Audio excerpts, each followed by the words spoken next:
What's going on, y'all? Movie Man Mikey here, and today we're going to be talking about Monkey Man. In Monkey Man, we follow a young man slowly trickling down into the criminal underground ring of India while hell-bent on avenging the death of his mother. My personal experience with Dev Patel, I've always liked him as an actor. I will never forget first seeing him in theaters with 2008's Slumdog Millionaire. I went to go see it with my whole family after it had won Best Picture. They had me close my eyes up until we got to the theater and I finally saw it, and I loved it. So I was excited when I learned that not only he would be leading in an action movie, but it would also be his directorial debut. And I haven't seen everything he's done, but some performances of his that I do enjoy include Lion and The Green Knight. And here, with his performance as a lead, I would say you could definitely add that to the list. Even though we don't learn much about his character until the film's second half, he does a pretty good job being this believable, badass John Wick-esque character. Obviously, before this came out, a lot of the discourse online was talking about how this movie was like an Indian John Wick. I mean, there's even a shot in the trailer that's reminiscent of the franchise. And the movie in universe even references it at a point, which did get a smile out of me. But in the director's chair for the first time, Dev Patel does enough, I would say, with the action sequences here to distinguish them from that movie. And I'm also very thankful that the best action sequences are not in the trailer. There's specifically one involving a knife and a throat in the finale that I will not be forgetting anytime soon. Pito Bosch, I hope I'm saying that name correctly, plays that typical character whose joking nature would grow tiresome after a while, but he's not in the movie as much as I was expecting. Sharlto Copley isn't really a big role in this either. He probably has 5 minutes of screen time at most, but he's continuing the over-the-top gimmick we've been seeing him give in a ton of movies recently, and I still enjoyed it, so I felt it was worth mentioning. Jack will be the rudest bad boy, streetwise professor in Joburg, fuck me,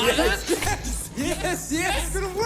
Filling the role of the villain here is Sikandar Kher. I hope I pronounced that name correctly. And while he doesn't have a ton of screen time, whenever he does come on screen, he does make for a pretty imposing figure. Like I mentioned earlier, the second half of this movie dives more into the backstory of Dev Patel and the villain character, which inadvertently leads to us exploring the political climate of India. And as disappointing as it is to say, it was at this point where the writing for the film really started to feel undercooked and tonally confused for me given the circumstances. There's a lot of flashbacks used throughout that the editing unfortunately makes feel very repetitive very quickly, and the pacing of everything in the second half seemed to grow stagnant for quite a while. I felt like it didn't gain much more momentum up until the last 20-25 minutes. Also in the finale, it got to a point where the action just got so ridiculous and over the top that I almost could not take it seriously. And that's not to say the other sequences don't come with a suspension of disbelief, they definitely do, but it was around the end where it had reached the peak for me. But the ultimate showdown in the end did feel rewarding as both an action spectacle and as well as the conclusion to the narrative. And lastly, I thought the music in this movie was pretty solid. I'm not even talking about the American rap songs, though I do love Jid's 151 Rum. All things considered, I'm going to be giving Monkey Man a 2.5 out of 5. The story does feel half-baked at times, but Dev Patel surely shows promise as a director in the future with a handful of awesome action sequences. So that is it for my thoughts on Monkey Man. You can also click the link in the description below for my letterbox to see where this would rank with the other releases this year, as well as my opinion on thousands of other movies. And now it's time for y'all to comment below. Did you love this movie way more than me? Did you hate it more than me? Or did you feel some completely different? Whatever you have to say, it should be a good discussion down there. And yep,